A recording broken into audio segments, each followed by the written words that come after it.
I need you to go back with me for a moment to March 2020.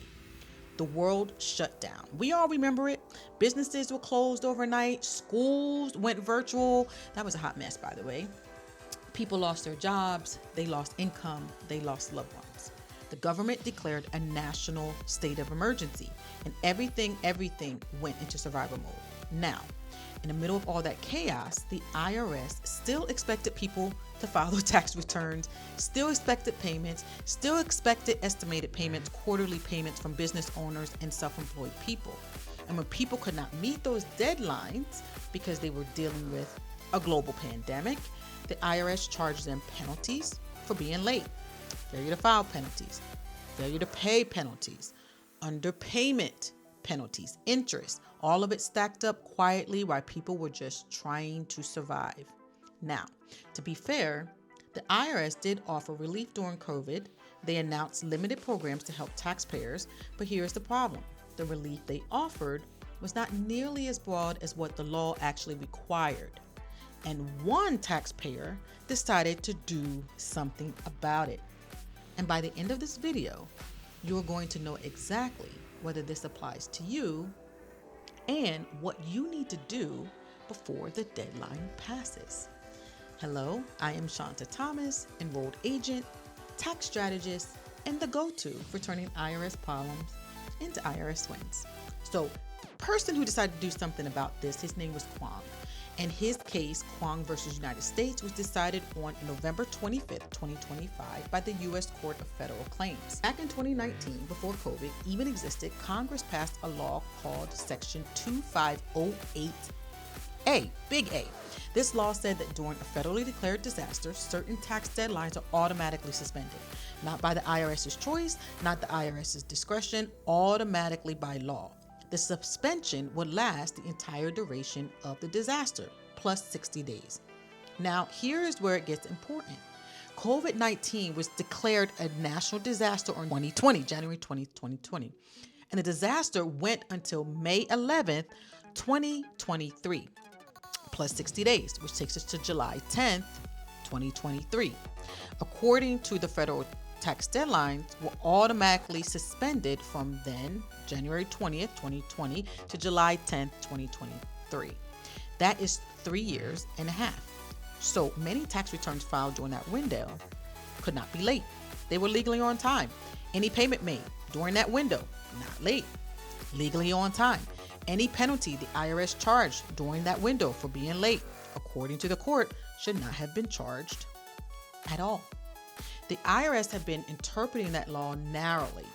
The whole time they gave limited relief, they capped it, they drew their own lines around who got help and who didn't. And when Kwong took this to court of federal claims, Judge Molly Silfen looked at the plain language of the statute. She ruled that the statute was mandatory and automatic, and the IRS did not get to narrow it. The IRS did not get to decide how much relief was enough, that the IRS had been operating outside of what the law actually required. So in plain terms, the court ruled that the IRS should not have been charging the failure to file penalties, the failure to pay penalties, or underpayment penalties, interest to taxpayers during that entire COVID disaster period. We are not talking about a small group of people. The National Taxpayer Advocate, the person whose job it is to protect taxpayers' rights, said in writing that tens of millions of Americans may be eligible for refunds or abatements based on a decision. Tens of millions of individuals, businesses, corporations, nonprofits, estates, trusts. If you paid a failure to file penalty between January 20th and July 2023, this may apply to you. If you paid a failure to pay penalty during that window, this may also apply to you. If you paid underpayment interest during that period, this may apply to you. And most of those people have no idea. Now, before you get too comfortable, let me give you the part of the story that requires you to pay close attention. The government is appealing the decision. That means Kwong is not yet final. A higher court could determine narrow it, reverse it entirely. And the IRS right now is not proactively reaching out to refund to let people know about their refunds. So they are not sending letters, they are not making phone calls, they are not identifying eligible taxpayers, they're not cutting checks. So if you want to claim what may be owed to you, you have to take action yourself. And here's the deadline that matters. For most taxpayers, the window to file this claim is July 10th, 2026. That date is not arbitrary. It is tied to the statute of limitations rules under the tax code. And once that date passes, if you now had filed a claim, your right to a refund may be gone forever. Regardless of how the appeal turns out, this is why tax professionals across the country are filing what are called protective claims right now. A protective claim is a filing that says to the IRS, I am preserving my right to this refund, while the legal question is still being resolved. If the ruling holds up, I want my money. If it gets reversed, the claim, it doesn't go anywhere. But at least my window is protected. Without filing that claim, your window will not be protected and you will not be able to get a claim later. So you have to file a Form 843 for refund. And in that claim, you have to outline your amounts that you would have received or that you are owed back and the reasons why, all of those things. And you got to do this all by July 10th, 2026. Think about where you were between 2020 and 2023. If you had a business and you were a business owner, you might have struggled to make payments. Self-employed people got behind on estimated payments. Incomes for some people dried up. If you filed late, maybe you filed a late return. You didn't know where money was coming from. If maybe you owed money and you got charged interest while you were trying to keep your business alive. If any of that sounds like you need to pull your transcripts right now. Your transcript is a complete record of everything on your IRS account, every payment, every penalty, every interest charge, every year. And you can pull your transcript for free at irs.gov through your online personal account.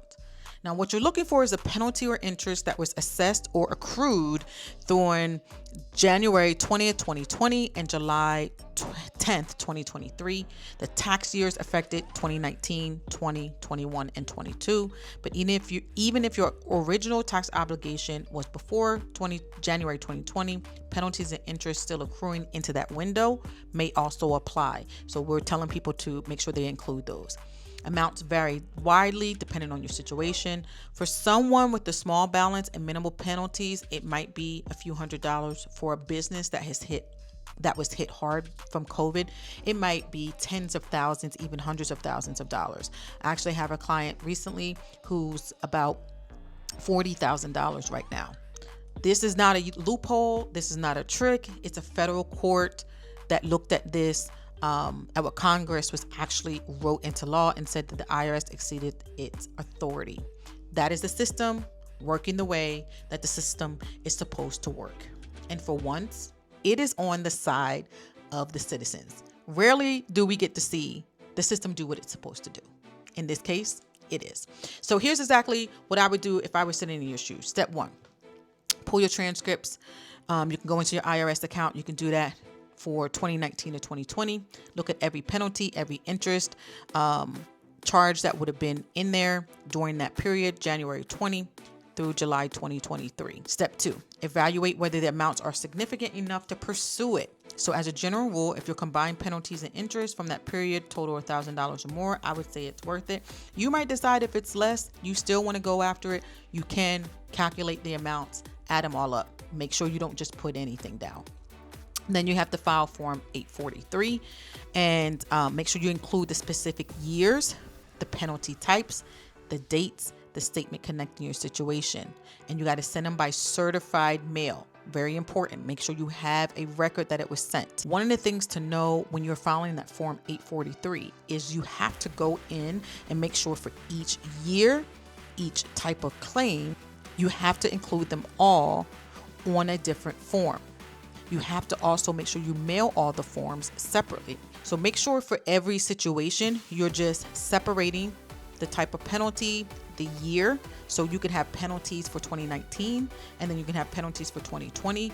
Well, 2019 has to be separate from 2020 penalties, and the interest that would be for 2019 would have to be separate from the interest from 2020. So that would be 4 different forms that you would file that would all need to go into the IRS, and you would also need to make sure that you have separate certified mailings for each individual one. As you see, it can be a lot of work. Fourth, it's going to take time. This could take years to actually process before we hear back from the IRS, but filing is going to at least preserve your rights. And step 5, if your situation is complicated, if you have multiple years involved, if you have an existing installment agreement or resolution in place, if you're currently under audit, do not try to navigate this alone. The interaction between a Kwong claim and an existing IRS situation requires careful sequencing. That is exactly the kind of analysis that our team does. I would be happy to assist you in that case. Here's the bottom line, guys. There was one person who took on the IRS. A federal court agreed with them, and the result is a ruling that could put money back in your hands and into the hands of tens of millions of Americans who were penalized during one of the hardest periods in modern history. If you want help figuring out whether you have a Kwong claim and what it might be worth, that is exactly what we do. There's a link to book a strategy call. Go ahead and book a call. Don't let the deadline pass. Make sure you drop any questions in the comments and let me know if you've heard about this, what you're doing. Have you filed any claims? So let's figure out how to get this money back in our pockets. All right. Thank you so much for watching today's video, and I'll see you in the next lesson.